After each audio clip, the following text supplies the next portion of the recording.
Chapter 4. Lily Fights Back. And thanks to my beta Alex 33 for going over this for me. All mistakes are my own. Disclaimer. I don't own anything related to Harry Potter. That privilege belonged to J.K. Rowling and all those who she lets make money for her. HP Dumbledore came through the broken door. When he was in the room, he waved his wand and repaired it, good as new. He then took a chair across from Lily. Lily, James, I'm most joyful to see you are alive and well. When I learned of the attack, I had feared the worst. Can you please tell me what happened tonight? I see the boys are also unharmed. He indicated the boys sleeping in the playpen. The healer had put the boys to sleep to recover from the shock. Lily had put up a silencing charm so they would not be disturbed with all the people coming and going. Is there any cause to show which boy is the one spoken of in the prophecy? The headmaster asked as he glanced over his half-moon spectacles with that grandfatherly look on his face, the one that he used when he wanted people to tell him everything. He was sure it was young Gary, by way of the boy being born at just before midnight when the 7th month died, or so he believed. You know, Dumbledore, I have a few questions myself before I answer yours, Lily snarled at the headmaster, ignoring the persuasive look. Why did you send Hagrid here to collect the boys? Why were you going to put Harry with Petunia? How did you even know we were attacked? She rapidly fired questions at the old man, wanting to know everything this man had been hiding from them. She never understood why the headmaster thought he had the right to control everyone's life. Even when she was in school, she thought he held far too much power. She knew without a shadow of a doubt that Dumbledore was a good man. There wasn't an evil bone in his body. He was just too far in denial that he wasn't a guard. Well, he wasn't going to tell her or her family what to do. She'd make damn sure of it. This was too emotional of a night for her to be calm. He had better watch his step, or she was going to burn his beard right off his face. Alas, I had put a censor on your house, Dumbledore said, disregarding the affronted looks on the Potters' faces, so that if dark magic was used, I would be notified. I was sure you would not mind. I only wanted to protect you and your sons. When I had been alerted that the killing curse had been used, I assumed that you and James were dead. I had Hagrid come to ensure the boys were taken somewhere safe. When he reported to me that you both were still in the land of the living, I was most happy, he said, in a gentle voice that made you want to believe that he had only kindness in his heart and that you should not question him. He blatantly ignored the questions about the boys. Lily wasn't falling for it. That does not explain why you would want to split up the twins, knowing there was a bond between them and that that would be detrimental to the boys had succeeded. It also doesn't explain why you put one of my sons with my magic-hating sister, she spat. By now all the adults were glaring at the headmaster. Why didn't you come if you knew we were under attack? Why send Hagrid for the kids and not come yourself to help? I thought we were valued members of your precious order. She questioned, and really she was centimeters from hexing the man and his benevolent ways.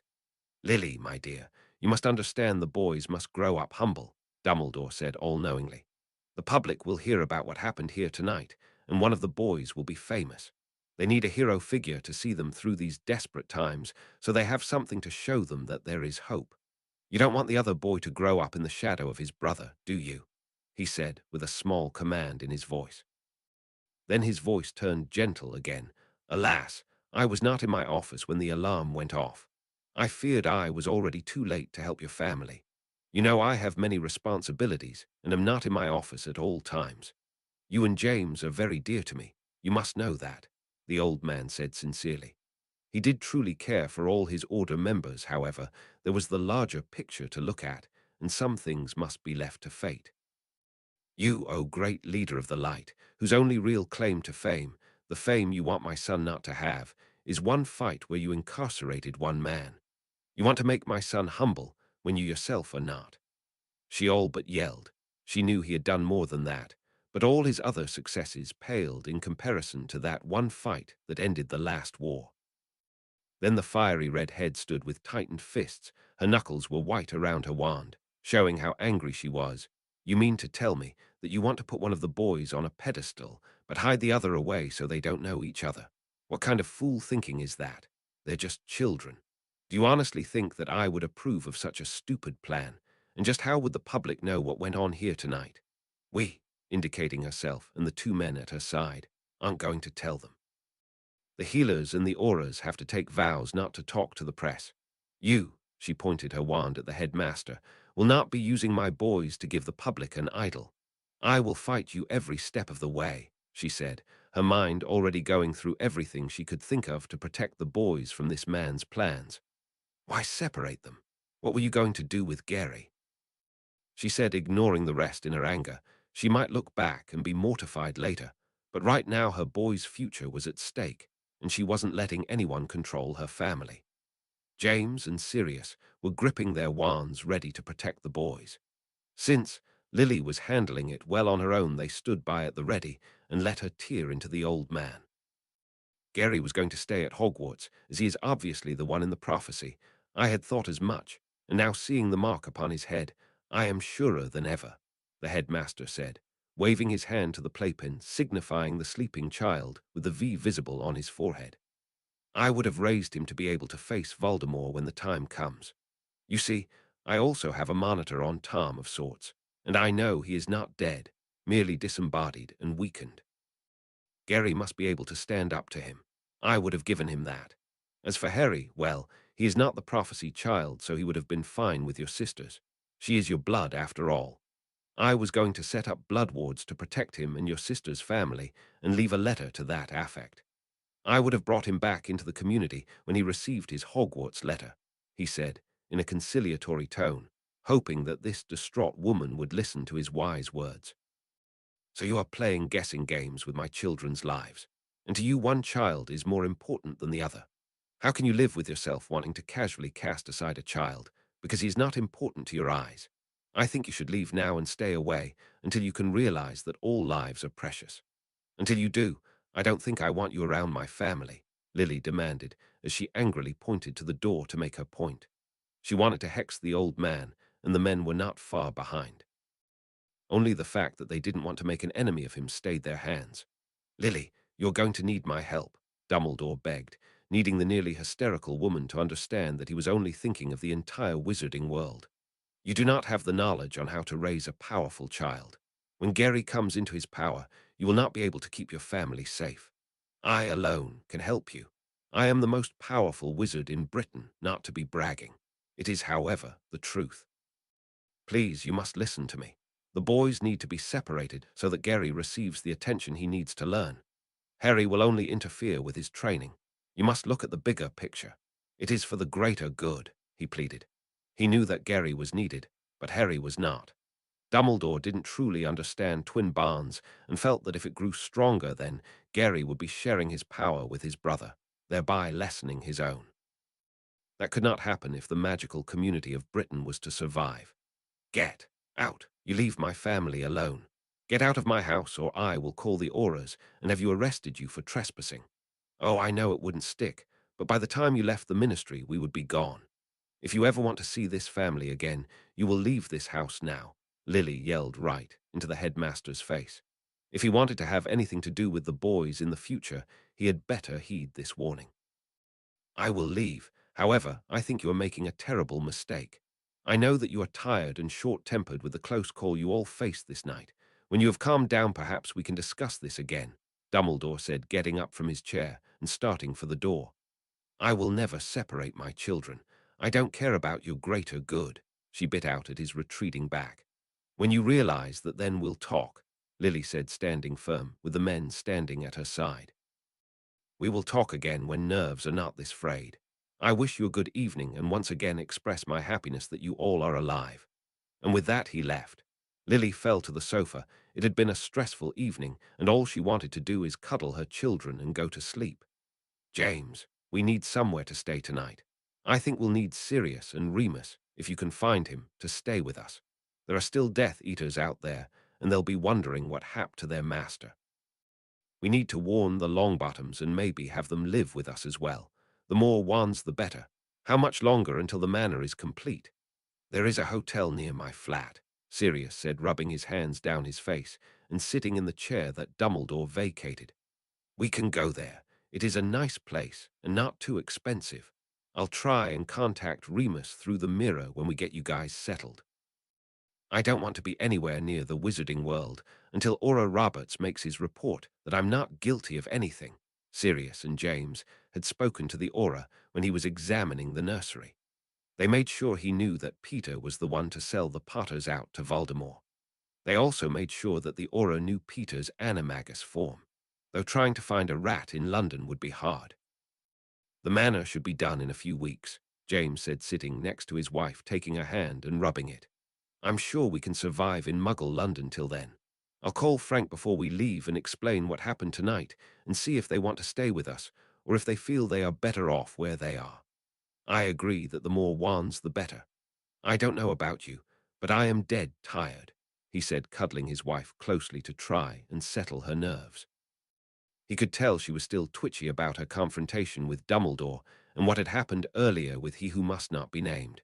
It's a good thing that the Potters were an ancient and noble house, or Dumbledore would try and take their kids from them for the greater good.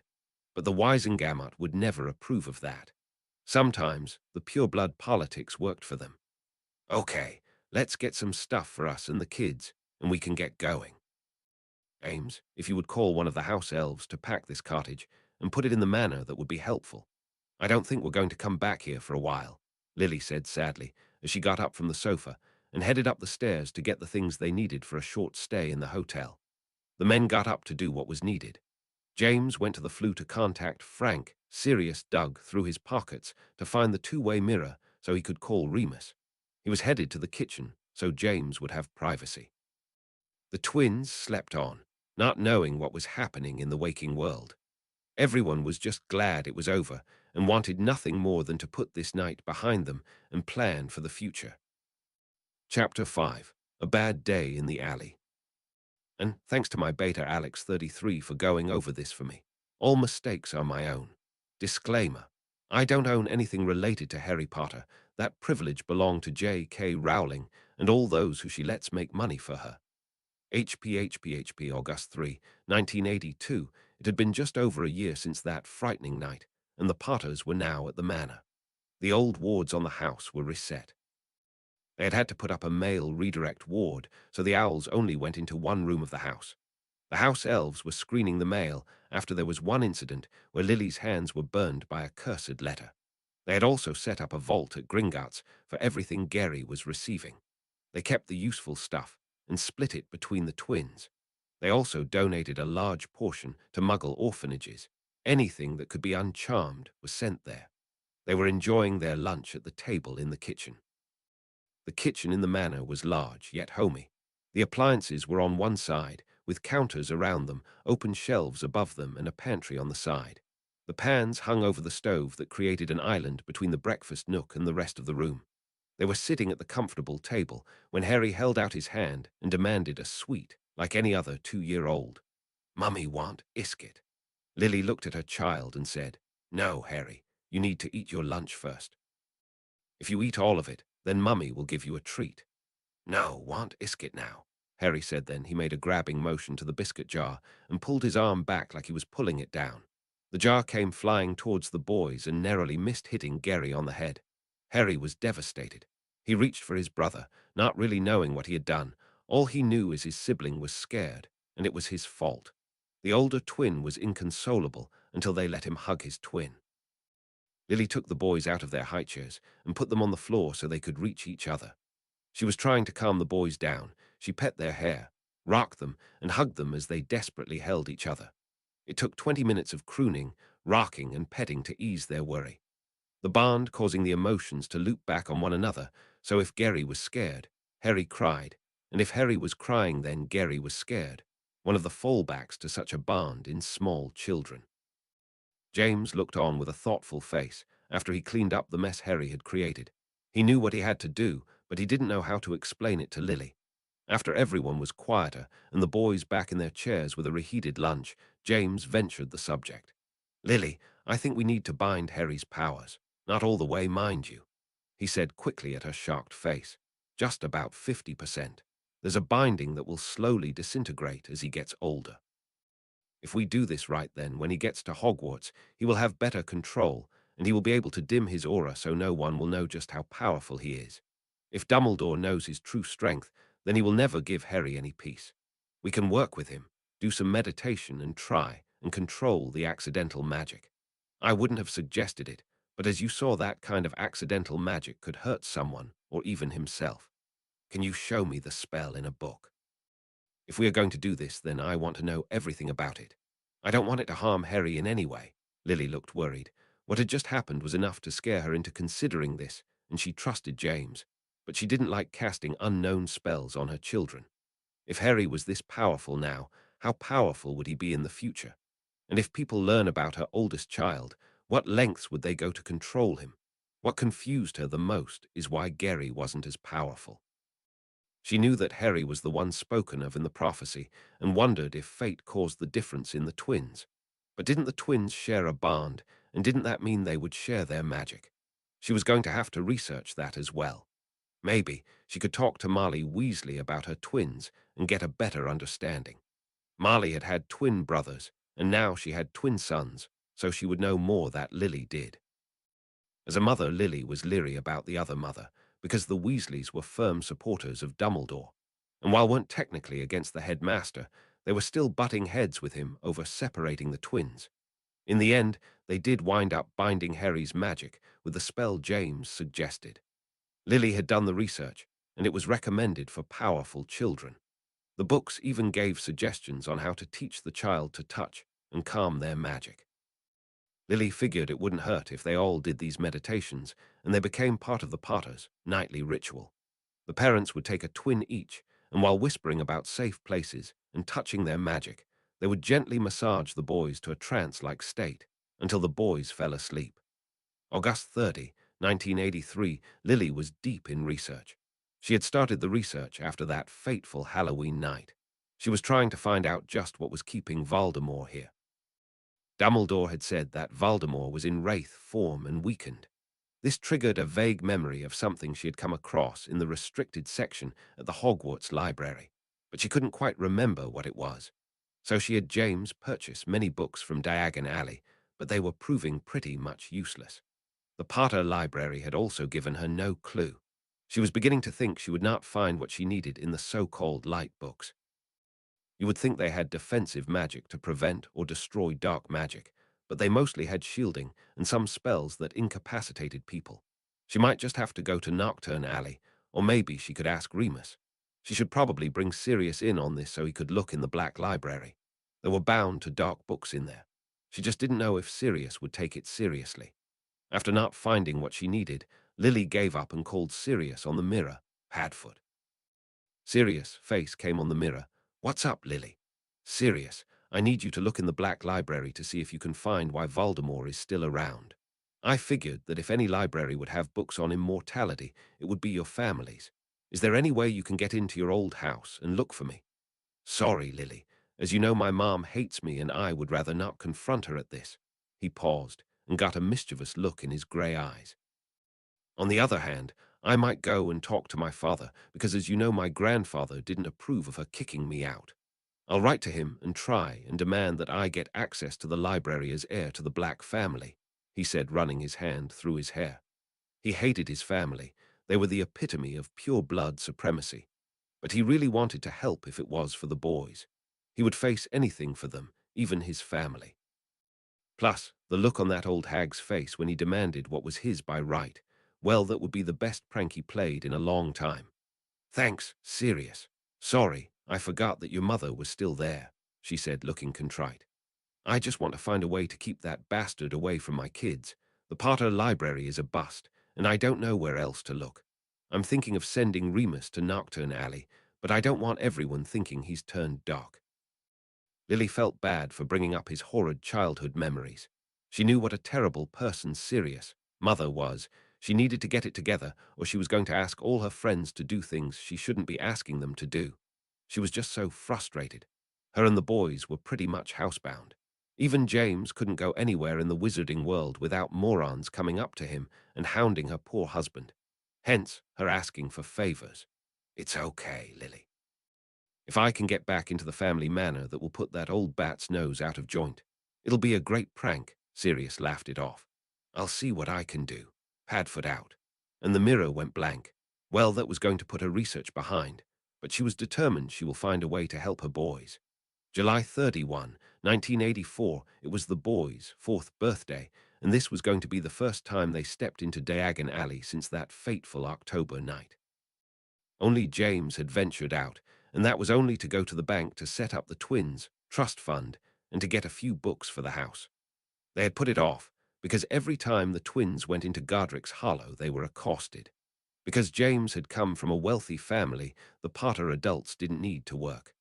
They wanted to, but they were needed at home, so they had quit their jobs when they had gone into hiding. The Longbottoms had also had to put their Aura careers on hold, but unlike the Potters, they actually went back to their jobs. They returned to work after the Lestranges and Crouch Jr. had been caught trespassing at the Longbottom estate and found to be Death Eaters. It had been a close call, and if James and Sirius had not been there, the Longbottoms might have been badly hurt or dead. Now there were only a few Death Eaters that were roaming free, and they were keeping a low profile. Except Malfoy, who had made himself useful via bribes to the minister. James didn't think much of Minister Millicent Bagnold. Even after the Aura's report, she still tried to have Sirius arrested. He, of course, dissuaded her of that notion, but she sure liked Malfoy's money. The press had had a field day, and they were calling Gary the boy who lived. No matter how many times the Potters wrote the paper telling their side of the story, the public wouldn't listen. They tried to tell them that Healer couldn't tell which boy had survived the killing curse. Lily had no idea how the report became public, but she was fighting a losing battle with the press. Somehow, the papers had learned that both parents were knocked out before the killing curse was fired. The public took the word of the Aura report and Dumbledore's confirmation that it was Gary. The Daily Prophet had even described what the boys looked like, and the only difference was the shape and location of their scars. It had been 2.5 years, and they were hoping that the fervor had died down so they could shop in peace. Since the mail had tapered off, it was a good sign that it had. The first year they were bombarded with mail each day. The daily thank you notes they wrote took hours alone. They had to have the house elves take the letters to the Diagon Alley post office, as they didn't have enough owls to reply to everyone. They even tried to explain to the senders their side of the story. Still no one believed them. After all, Dumbledore's word was law. Lily was really starting to dislike that man. James wanted to buy training brooms for the boys, since they had been pretty much locked in the manor since a few weeks after the attack. The only people they had seen were the Longbottoms, Sirius and Remus, and sometimes Dumbledore, who came by to try and change their minds about separating the twins. He, of course, was promptly kicked out. At least they had someone their age to play with, and the boys really liked Neville. Lily was thinking of finding more wizarding children for the twins to play with.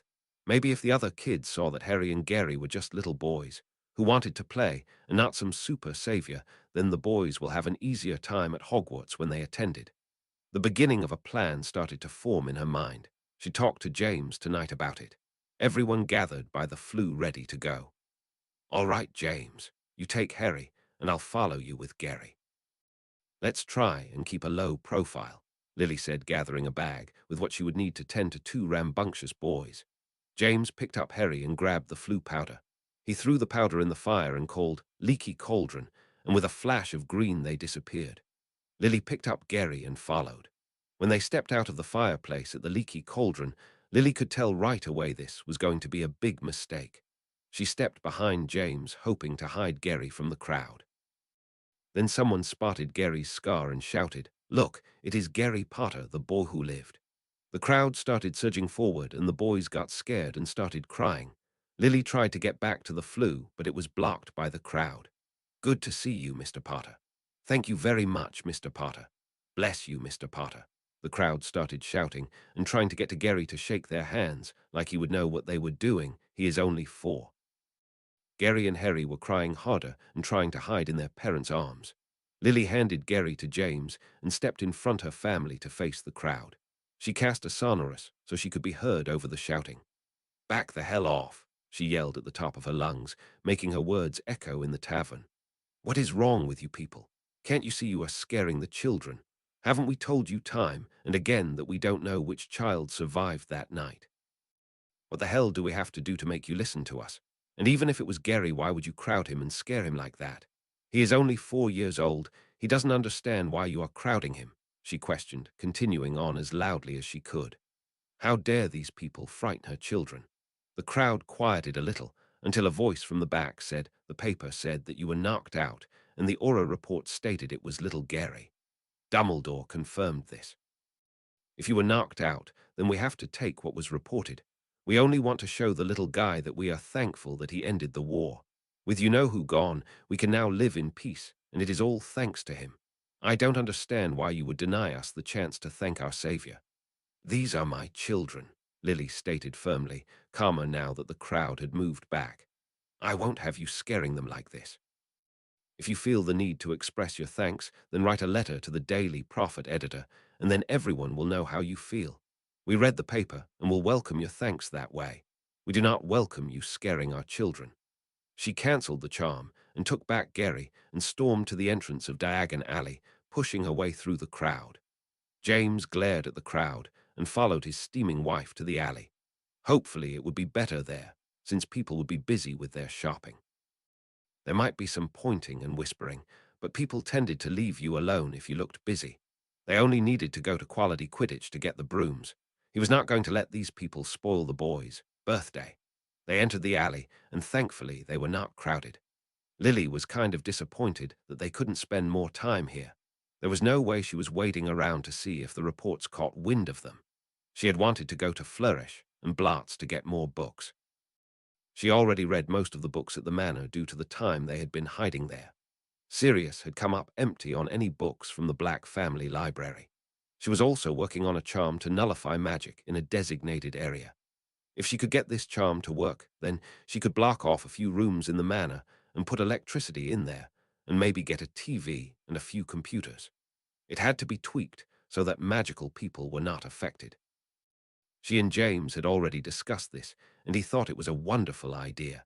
But her children were more important than her entertainment and research. She would have to pick up a mail order form on their way out of the alley.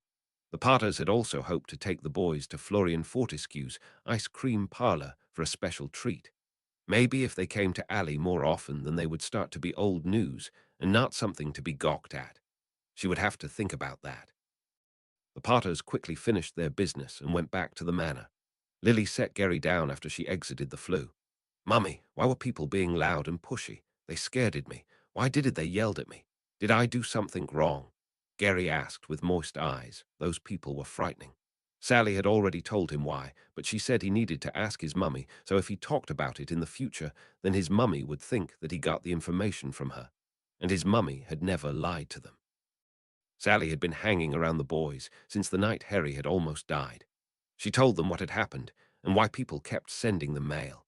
It was explained to them that they couldn't tell their parents that she was there because she wasn't ready to reveal herself, and the boys probably wouldn't be believed, but consoled them by telling them if she ever told them to do bad things, then they were to tell their mummy right away. The deity also helped them learn to make their toys fly, change color and shape.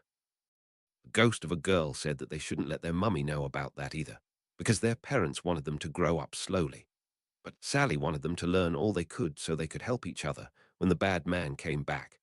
James and Harry exited the flue, and Lily waved them off, wanting to explain to her son privately. She would talk to James later.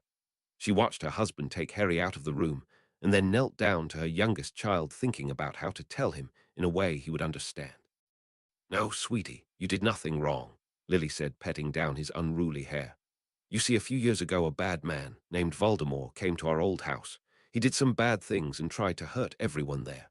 When the bad man tried to hurt you boys, the bad curse hurt him instead. Then the bad man was sent away. The newspaper is telling everyone that you did great magic that day and hurt the bad man. But honey, you didn't do anything to the bad man. Mummy and Daddy set up a spell to protect you and your brother, and that is what hurt the bad man. Mummy has tried to tell the people that was an accident, but they won't listen to Mummy.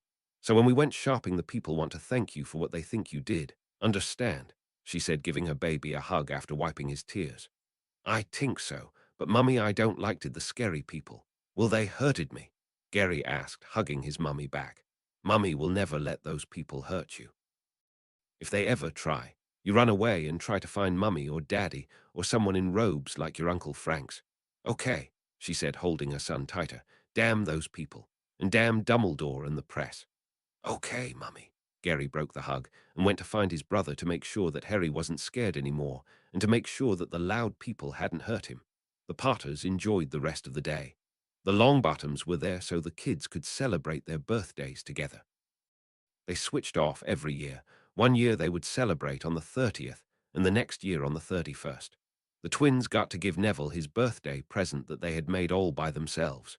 Sirius and Remus came by with presents and helped James teach the boys how to ride the training brooms. Frank even got a broom for Neville. Harry almost killed the cat but pulled up before he hit her. The small gathering lasted until bedtime and Neville was staying the night so they could play with the brooms in the morning. Sally wished the boys a happy birthday as they faded off to sleep. Chapter 6. The Plan Starts. And thanks to my beta Alex 33 for going over this for me. All mistakes left are my own. And someone pointed out that Snape is a bit ook in this fic, and I admit that is true, but he and Lily were friends a long time, so I don't think he would be quite a bitter knowing she survived. That and I need him more lenient on the students to make my future chapters work. I also made it so he asked for both the Potters adult to be spared, because if he were really Lily's friend, he would do whatever he could to make her happy, and he knew Voldemort would not spare the children. Snape will pretty much be in the background, because as much as I like the character, I can't write Snape well. And, okay, so it was pointed out to me that satellite internet wasn't around then, and I know I was around then. I've also brought computers up to modern speed, internet searches, web pages, and such so they have a concrete way to showing purebloods what muggles do. I did do the research, so I am waiving my artistic license and making it a reality. Sorry if that puts you off, but it is needed for the plot. Sorry for the long but sometimes needs must. Disclaimer. I don't own anything related to Harry Potter. That privilege belonged to J.K. Rowling and all those who she lets make money for her. HPHPHP, July 31, 1985. It was the boys' 5th birthday, and they were throwing their first large birthday party. They had celebrated their birthdays with Neville the day before with just the two families. They wanted to throw a party with a few kids the boys' age. So they invited the Weasleys, the Abbotts, and the Bones to come over for a few hours. Everyone that was invited was told that it was a party for Neville as well. They were going to try and brave Diagon Alley again to get the supplies they needed for the party. The few times they had gone since the boys' last birthday were only slightly better. Okay, I know the last time we went to the alley was scary for you boys, and you were very brave. I think we'll try again. I want you to remember that Mummy and Daddy are with you, and we won't let anyone harm you. If you get separated, you find an aura or go to the nearest store and tell the shopkeeper. Don't go wandering around Diagon Alley. Stay where you are until we come and get you. Okay, Lily said to the boys that morning again. Okay, Mummy, we will member, the twins said together. When they arrived at the leaky cauldron, there were only a few people, and they only pointed and whispered. Most of them remembered Lily's temper from the last couple of times and didn't want to make her angry again. They had only made it a few feet into the alley when the bane of their existence was suddenly in front of them. Reporters. Mr. Potter, how does it feel? Mrs. Potter, do you remember? Mr. Potter, today is your birthday, what? They all started shouting questions at the same time. Lily grabbed up her children and virtually flew back to the leaky cauldron. She wasn't giving those vultures anything to work with. She was done trying to explain things to them. They never listened. She made it back to the manor in no time. It took a while to calm down the twins, though. James stayed behind to get the supplies they needed. It was a good thing the press wasn't really interested in the parents. He probably had to answer the same questions they always asked of him. He would give the same answers, and they wouldn't listen, like always. Gary was the most distraught. He just didn't understand why everyone made such loud noises whenever he left the house. He knew he didn't do anything those people said he did. Sally and his mummy made sure he understood that. He was starting to get depressed that he couldn't leave the house without people shouting at him. He didn't want to be the boy who lived if it made people this scary. Harry, feeling his brother's depression, and hugged him. It'll be okay, Gary. I'll always be with you. Together we'll be okay. I will protect you from the loud people, he murmured in Gary's ear while he rubbed his back, trying to send his love through the bond. Eventually, Gary calmed down, and they went to get ready for the party. August 4, 1985, the boys were enrolled in the Muggle primary school close to the manor. James had taken his position on the Wisengamot and was trying to get as many kids as he could to join the same school the boys would be attending. He wanted the boys to know as many of their future schoolmates as possible. Lily and he had talked about it, and she thought that it was a good idea.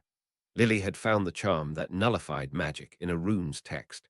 The charm had runes that had to be put on all the surfaces outside the room you wanted to nullify magic in. Then you would cast the charm to charge them. The original purpose of the charm was to create a safe room where spells couldn't reach you. Lily tweaked the charm so that electricity would work in the nullified rooms. She was disappointed that she wasn't the one to discover it, but happy enough now that they had solar-powered electricity at the manor. They had sectioned off 2 rooms on the bottom floor of the west wing of the manor. They had purchased a TV and 2 computers to be shared between the 4 of them. They had satellite for the TV and internet.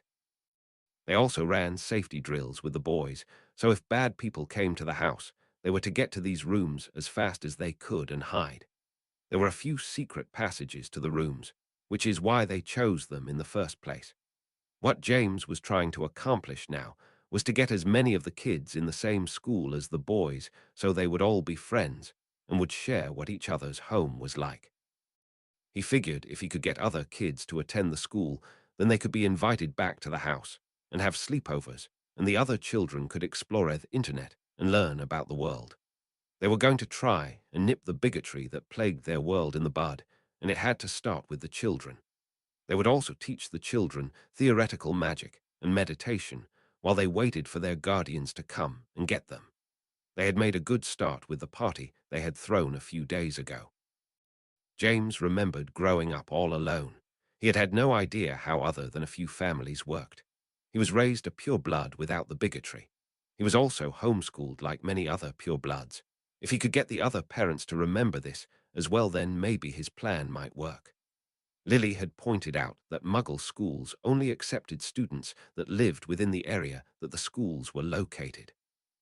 He figured that they could magic up some paperwork and put a mild confundus charm on them to make it seem like all the children were within the area, then they could bypass this. It wasn't Muggle baiting, since it didn't harm the Muggles, just confused them as to what was on the paper, then they would fill in the blanks in on their own. He needed to work fast, as the deadline for enrollment was coming up soon.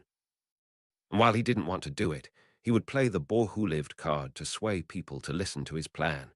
He had already convinced the Weasleys, the Abbotts, and the Bones when he had invited them over for the twins and Neville's birthday.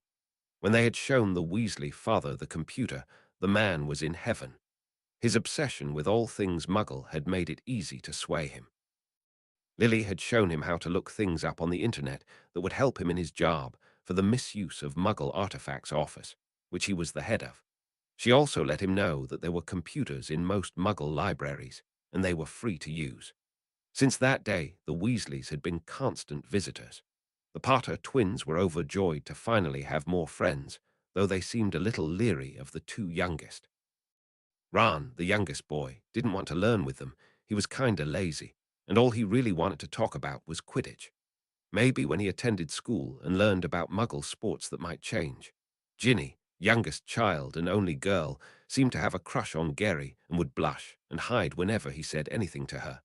Still, they had convinced Arthur and Marley to enroll the 3 youngest boys in primary school. Ginny would start next year. James did feel better that young Hannah Abbott and Susan Bones only treated the boys like any other kids they would play with. Hannah's parents and Susan's aunt were excited about the school and said they would talk to other parents about the great opportunity to educate the children. It was a start. August 20, 1985, Harry was conflicted. He remembered when the bad man had tried to hurt him and had hurt his mummy. Sally told him that she had made his mummy all better after the bad man hurt her. He remembered what the man had said about the other man who wanted to save his mummy and daddy. What was conflicting him was he didn't know who the other man was and whether he should tell his mummy what he remembered. He talked it over with his brother and Sally, and they said that he should talk to his mummy in case the man was a good man. "Mummy, who is Severus? And can I have a glass of water?" Harry asked as he walked into the kitchen to get a glass of water. He saw his mummy there and just blurted out the question. That shocked Lily enough that she almost fell. She turned to her son and asked, "Honey, where did you hear that name?" She sat Harry down on the counter so they would be eye level. "I remember when the bad man hurt you. I remember he was saying that Severus begged him to not hurt you or Daddy. The bad man said that Severus wanted revenge. But he said he knowed that Severus was lying and he hurt Severus and was going to make him watch while he killed you and Daddy. I think Severus might be a good man. So I wanted to know who he is," Harry explained, keeping eye contact with his mummy. "Severus was a friend of mine in school. We knew each other before we went to Hogwarts. He was the one who told me I was a witch. We were great friends until we had a little fight and stopped talking to each other. Severus thought the bad man was a good man, and so he stayed with the bad man and did what the bad man told him to do. We know the bad man is a bad man, so we don't talk to Severus anymore because he listened to the bad man," Lily explained as best she could. "Mummy, I think you should write Severus a letter and ask him if he still thinks the bad man is a good man. I think if Severus begged the bad man not to hurt you or Daddy, then he still likested you." "You should write him and ask him," Harry said, with an understanding far older than a 5-year-old should have. Sally had told the boys that they needed to dumb down their talking so that their parents would be happy thinking the boys were growing normally. She explained that their parents didn't want anyone to think that they were different than other kids, that they were hoping that if everyone saw them as normal, then they would treat the twins like everyone else. "Okay, sweetie, Mummy will write Severus and ask him." "I'm sorry you remember that night," Lily said, giving Harry a big hug. "You may be right, and he might not think the bad man is a good man anymore. Why don't you go play with your brother? Or find your daddy and you can go flying. Remember, you're not to go flying without your daddy or in the house," she cautioned as she put Harry back on the floor and gave him his water and watched thoughtfully as he left the kitchen. She was going to have to talk to James about this. She knew what James thought of Severus, but if he had truly begged for their lives, it was the least she could do.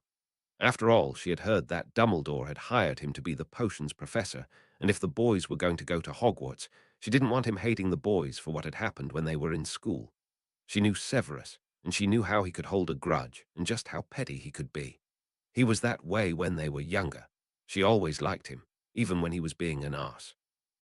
She would definitely be talking to James, and maybe Sirius and Remus as well. Maybe, if she got them all together, they could fight it out and get it all in the open or kill each other. It could go either way. If she did that, she would have to take their wands first. She didn't know what happened in their 5th year, but Severus really started fighting back that year. His anger knew no bounds, and he used the darkest curses he could get away with at school. That had been the year he called her a mudblood. She felt kind of bad because he had repeatedly tried to apologize to her, and she blew him off. She was so immature then. But then again, they all were. Well, except Remus. He always seemed more mature than the rest. Probably because of the werewolf in him, it seemed like he was constantly fighting the wolf to stay calm and in control. Now that she thought about it, Severus also seemed very cautious of Remus that year and the following years as well. Perhaps he had found out Remus' secret. Lily knew James hated Severus, but she would try to make him understand that a truce with the potion master would be best for the boys. They could hate each other all they want, but be civil. Well, Sirius and Remus were coming over to see their godsons today. Maybe after the boys went to bed, she would sit them all down and talk this out. Either way, she was going to write a letter to Severus, thanking him for trying to save their lives, and asked why he didn't try to save the boys. His answer would define whether or not he could be trusted. September 7, 1985, the boys were now attending Muggle Primary School. They had managed to convince 15 families to let their children attend.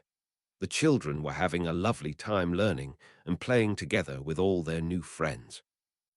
After school, they would all come back to the manor and play in the entertainment room, mostly watching movies. Sometimes Lily would go over magical theory while they waited for their guardians to come and pick them up. The other parents and guardians liked this arrangement because they had a hard time finding someone who would tend their children while they worked. That, and with them attending primary school, which was free, they didn't have to pay for tutors. Lily was positive that most of these kids would be sorted into different houses when they attended Hogwarts. They had even convinced 2 families that traditionally were sorted into Slytherin. and Lily felt that this was great progress. A house elf popped into the room. "Missy Lily Potter, ma'am, there is being a letter for you," she said, and handed Lily the letter. "Taffy is making sure the letter is being free of all curses. Taffy has not wanted Missy Lily to be hurt again." The elf nodded her head to show that she had done her job. "Thank you, Taffy," she said to the elf, and when she looked at the letter and saw it was from Severus, she asked, "Will you go and ask James to come here?" "Taffy will be doing that right away," and with a pop she was gone. Lily turned the letter over in her hands. She was a little afraid of what it might say, and she wanted James there just in case it was bad news. Or maybe she was worrying about nothing. Her letter to Severus had been heartfelt, and that gave her a little hope. James came into the room with a confused look on his face. "Taffy said you wanted me, and mentioned something about a letter that upset you. Who is the letter from?" he asked as he sat beside her. "It's from Severus. We've already discussed this, James," she said when he started to sneer. "We need to make sure that the boys won't be mistreated when they take his class. That and I feel bad for the way I treated him the last 2 years of school." James put a neutral look on his face. He would do this for Lily and the twins, no matter how much he hated that man. So what if he asked for them to be spared? He didn't ask for the boys' lives. Lily was always blind when it came to her friend. The bad blood between the two men may never be sorted, but Lily would always come first in each of their eyes. "Okay, Lily Flower, for you I will try. Let's see what he has to say," he said aloud, but silently thought that if that man hurt his wife again, then they wouldn't have to worry about him anymore because James would kill him and he could make it look like an accident. Dumbledore be damned. Lily opened the letter and quickly scanned through it and sighed in relief. "He's agreed to come and talk. He states that he's willing to hash things out with you boys. However, you will never be forgiven. He states that Dumbledore told him that Voldemort isn't gone, and confirmed this with the Dark Mark, and since we may have to fight on the same side, we'll need to work together. He explained that he knew Voldemort would not spare the boys, so he only asked for our lives. He also states that unless the boys are sorted into Slytherin, he would have to treat them harshly to maintain his cover as a Death Eater. He says if you men can come to an agreement, then the best he could do is ignore the boys. However, he can't interfere with the house rivalry," she concluded with a sigh, letting the letter fall to her lap. She was glad that something could be worked out. She would tell the boys why Severus had to act the way he would. Hopefully, they would understand. She hugged James and sighed again. "I know how hard this is for you. Thank you for doing this for me." James hugged his wife and thought, "The things I do for family. Damn, now I can't kill the bastard.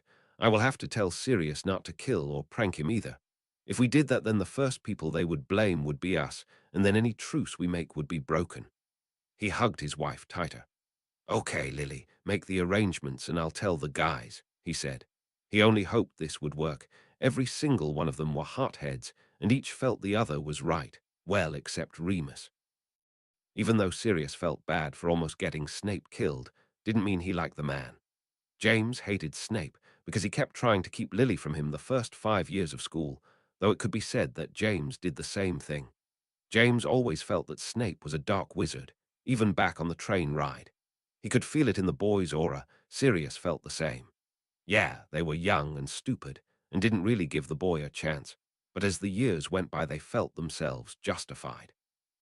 Especially after Snape joined the Death Eaters, not once even thinking that the bullying they did in school might be what pushed the man into doing just that. He sighed and hugged his wife harder. He would do this for his family.